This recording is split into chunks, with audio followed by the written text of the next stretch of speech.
So I've been thinking about the big five trait theory, and obviously Jungian purists and socionists probably aren't a big fan of how extroversion is defined in big five, because big five is looking at extroversion as essentially social extroversion, the way it's colloquially understood. Obviously in the Jungian scene, extroversion is seen as an orientation towards the object, and introversion is seen as an orientation towards the subject. Very abstract, can get convoluted at times. Big Five is a bit more straightforward in that they're just using how most people colloquially understand this term. Extroverts being people who are gregarious, more social, energized by being around people, and people who are low in extroversion, introverts, would be drained by being around people. They're less social, would rather be alone. Obviously, it's a spectrum, which I think there's some advantages to having a trait spectrum theory, because obviously people are on different points on a bell curve. It's not black and white necessarily. There's more shades of gray rather than one or the other. Anyways, what I was thinking about is the extroversion scale in Big Five, which again is defined as social extroversion, not to confuse it with the more Jungian understanding of extrovert and introvert. And then the other scale I was thinking about is the agreeableness scale. What I was thinking about is, what if someone scores low in extroversion but high in agreeableness? Now, the big five traits, they're supposed to be distinct categories, meaning they're independent of each other.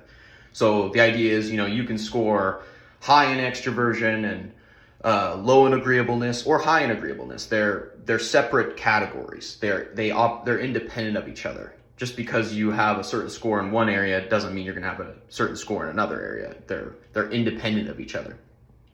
But what I was thinking is that if someone scores low in extroversion but high in agreeableness, what it could mean is that,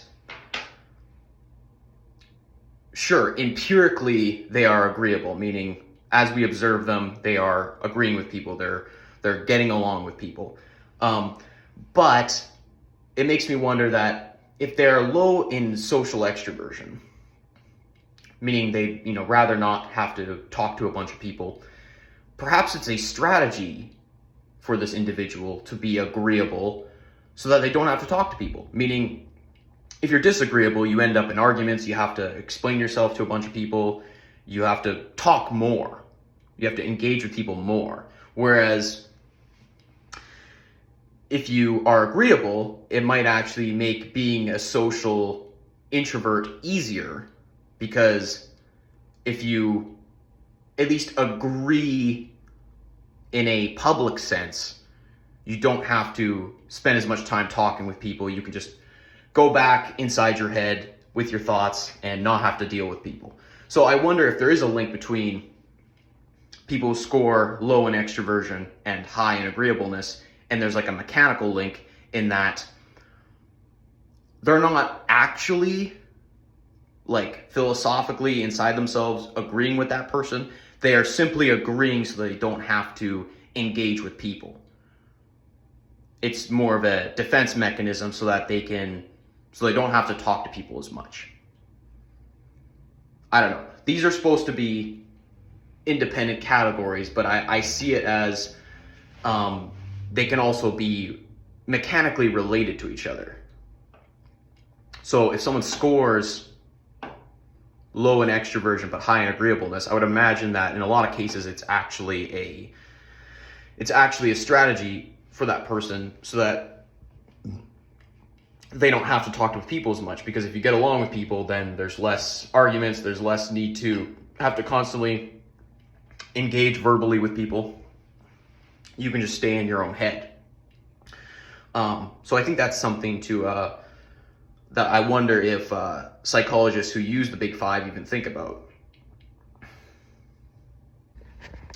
All right, here's what I'm talking about. I'm talking about social introverts with an agreeable persona.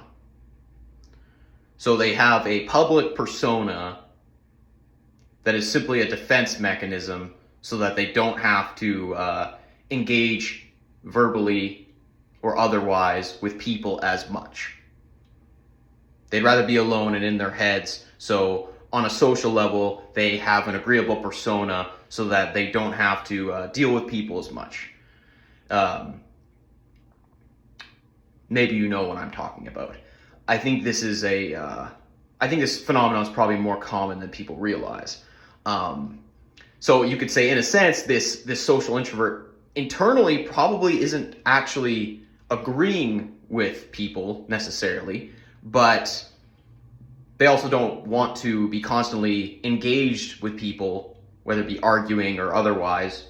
They'd rather not have to talk with people. So they have this agreeable persona so that they can go back into their heads and be with their own thoughts rather than having to constantly deal with people stuff. Yeah.